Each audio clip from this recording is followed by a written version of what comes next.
আসসালামু আলাইকুম। এখন আমি আপনাদের সাথে ভিডিওতে যে বিষয় নিয়ে আলোচনা করতে যাচ্ছি সেই বিষয়টি হলো যারা গবাদি পশু পালন করেন তাদের জন্য একটি গুরুত্বপূর্ণ বিষয়।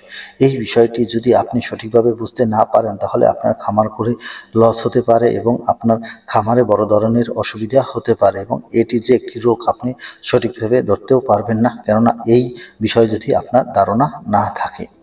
এটি সাধারণ একটি রোগ। এই রোগটি সাধারণত অপুষ্টিজনিতর কারণে বা অভাবের কারণে হয়ে থাকে। এটি হলো ভিটামিন ও মিনারেলের অভাবের কারণেই এই রোগটি হয়ে থাকে। এই রোগটির নাম হলো পিকা রোগ।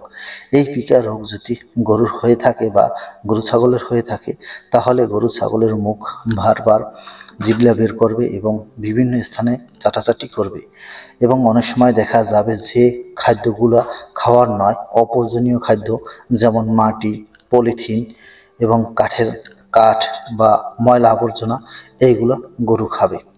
এইগুলো খাওয়া শুরু করলেই বুঝতে হবে আপনার গরু পিকা রোগে আক্রান্ত হয়েছে।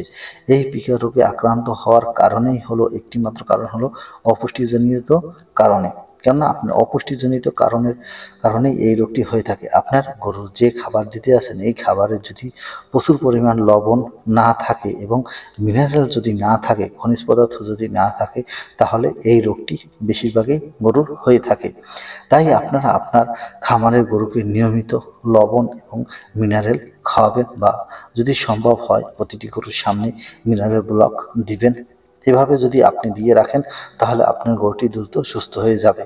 এবং এই ধরনের সমস্যা কিভাবে বুঝবেন? গরুটি বারবার মুখ নাড়াচাড়া করবে বা জিভলা বের করে ফেলবে এবং অপ্রয়োজনীয় প্রশ্ন যেমন পদার্থ রয়েছে সেরকম পলিথিন, কাঠ, মাটি এটা বারবার খাবে বা চাটাচাটি করবে। এরকম লক্ষণ দেখা দিলে আপনি যদি বুঝতে পারেন তো ভালো, না হলে আপনার নিকটস্থ একজন প্রাণী চিকিৎসকের পরামর্শ অনুযায়ী আপনি গরুটিকে ট্রিটমেন্ট করাবেন। আমার ভিডিওটি ভালো লাগলে প্লিজ লাইক, শেয়ার, কমেন্ট এবং সাবস্ক্রাইব।